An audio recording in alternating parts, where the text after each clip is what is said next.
motion feature, Superman. Up in the sky! Look! It's a bird! It's a plane! It's Superman! Superman, courageous visitor from another world, champion of the weak and the oppressed, who came to Earth when the planet Krypton was destroyed by giant quakes, and who now mingles with ordinary men disguised as Clark Kent, a mild-mannered reporter for the Daily Planet newspaper. When an explosion wrecked Hans Holbein's doll factory in the manufacturing town of Melville, neither Clark Kent nor Lois Lane, sent to cover the story, suspected there was anything sinister behind the unfortunate accident that took a toll of 13 lives. But mysterious things soon began to happen. An attempt was made to stop Kent and Lois on the road, but Superman took a hand. Arrived in Melville, Kent remained at the ruins of the doll factory, while Lois went to interview Hans Holbein, the owner. Learning from Lois that Kent was at the factory endeavoring to determine the cause of the explosion, Holbein immediately imprisoned her in his house and threatened her with death if Kent discovered anything in the factory ruins. Leaving Lois bound and gagged in a closet, Holbein hurried to the factory, where Kent, as Superman, has already burrowed deep down into the pile of bricks, searching for evidence. Listen, Joe. Where are you, Joe? I'm here, Mr. Holbein. What's up? Keep that light out. Where's the reporter, Kent? Reporter? I ain't seen no reporter. Well, he's here snooping around. You didn't see him? Hey, wait a minute. I thought that guy was him. Who are you talking about? The guy came up the street about 10 minutes ago, and he looked like the same guy I stopped on the road, that reporter. But he said he was a necktie salesman. No, you fool. It was Clark Kent. Where'd he go? I told him to beat it, and he did. You sure? Positive. I seen him turn the corner. What's that noise? Noise? I don't hear no noise. Keep that light out. Now, listen. You hear it? Yeah. Now I hear it. Maybe it's rats. Give me that flashlight. Follow me quietly. You think it's that reporter, Mr. Holbein? I got my gun in case. Quiet, you fool. Don't move. Now, do you think it's rats? No. That ain't rats. It must be him. Kent, on the other side of that pile of bricks. I'll fix him, Mr. Holbein. One slug from this 38 now. There are other ways, better ways to use a gun. Is stupid. Back to the street quickly. There, the shadows. Now, listen to me. We must work fast. I'm listening. That wall, the one that's still standing. It has a crack in it, hasn't it? Yeah, big crack. The fire inspector said it'll have to be torn down in the morning before it topples over. It'll topple over tonight. An accident. What? I don't get you. The wind could make it fall. And would it be our responsibility if that reporter Kent was underneath it when it fell? But the wind ain't strong enough to topple it. Then we'll help the wind with a small amount of dynamite. Have a stick placed in the crack. That'll make the wall topple, no? Sure. We can muffle it so nobody will hear the charge go. You're a smart boy, Joe. Sometimes.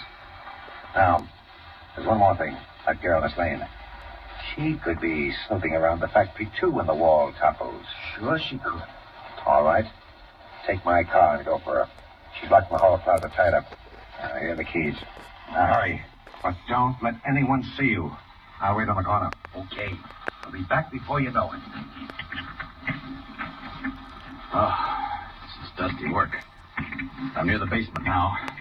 It would have been much easier to plow right through these bricks, but I had to be careful that watchman or whatever he is didn't hear me. Now to get these beams out of the way. There, that does it. All clear. What's this? Oh, the boiler, eh? The one that was supposed to have blown up. Didn't blow up at all. Evidently something else was responsible for that explosion. Something Holbein would like to keep under cover.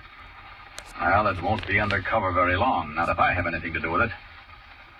Here, this looks like something. Broken packing case. Well, I'll rip some of these boards off. Case of dolls. Most of them are crushed. This is a pretty one. Blonde hair and a blue dress. Too bad the body's cracked, or I'd save it for Lois. Hold on. Something queer about this doll. What's that inside the body? That's a metal cylinder. Wait a minute. They all have metal cylinders. Now I'm beginning to understand a few things, and I think this is a job for the police. I'll just take some of these unusual dolls and discuss the matter with the chief of police as Clark Kent, reporter. Holbein, things don't look so good for you. Up, and away!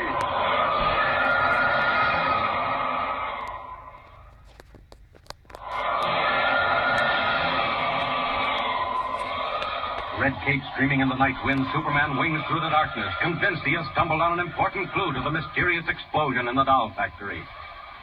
5 minutes later, as Clark Kent, Daily Planet reporter, he is talking with the local chief of police in the latter's office.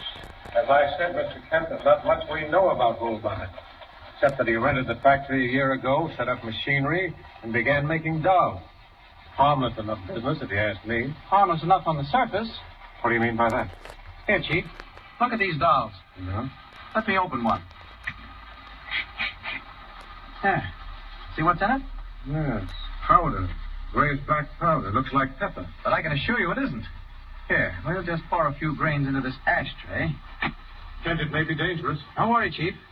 Now we'll touch the flame to the few grains of black powder in the ashtray. Kent, be careful. Kent, are you all right? I'm all right.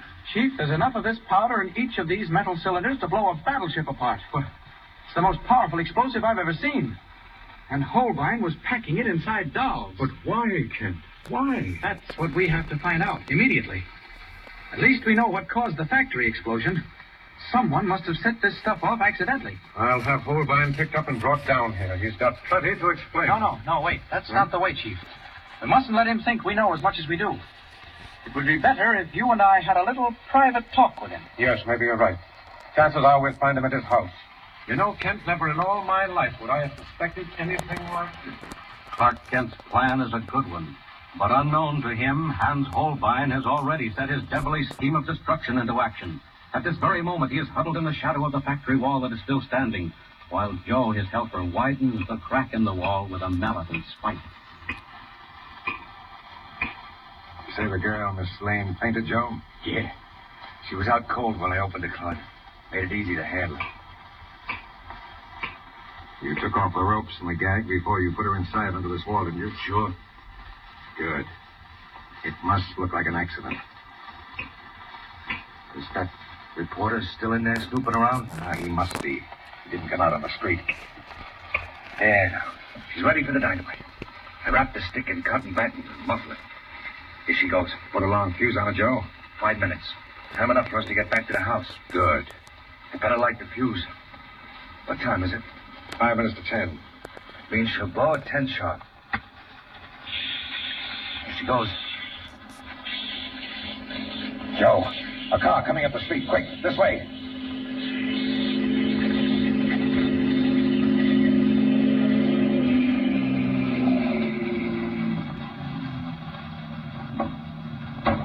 Well, if Holbein isn't here at the factory, Chief, we can question his watchman. He's the same fellow who tried to keep Miss Lane and myself from entering Melville. I can't understand Holbein's not being home, Kent. Particularly since you say Miss Lane went up to interview him. Oh, that's what worries me. Her car was parked in front of Holbein's house, but the place was empty. We searched every room after we climbed in that open window. Well, don't worry. Let's look around here. Hello? Anybody here? No answer. Let me have your flashlight. I know the way over these bricks. Where's that watchman you were talking about? I don't know. He seems to have vanished. I don't like this. What do you mean? Well, Holbein gone, Miss Lane gone, and the watchman gone. We'll find them all. Chief, wait a minute. What is it? Do you hear something? A faint sputtering? No. No, I don't. Where's it coming from? Over there. Well, that's a blank wall. The only one left standing. Fire department condemned it. They're going to tear it down in the morning. You still hear that sputtering? Yes, faintly. You didn't leave your car running, did you? I can't remember. Chances are I did. Say, you've got good hearing if you can catch that motor rattling. It's pretty quiet. No, it's not a motor. It's a sputtering, a hissing. I'm going over and investigate. What's that? Town hall clock. What time is it? Must be 10 o'clock. Chief, what's that over there? Looks like a woman's shoe. It is a woman's shoe. One of Lois Lane's shoes. Chief, Lois is somewhere around here. Maybe behind that wall. She's in danger. 10 o'clock, and the fuse is burned down to its last fraction of an inch. Only a few seconds left for Superman to snatch Lois from disaster. What happens in these fleeting moments? Tune in next time and follow the thrilling story of Superman. Up in the sky, look! It's a bird! It's a plane! It's Superman! Superman is a copyrighted feature appearing in Action Comics magazine.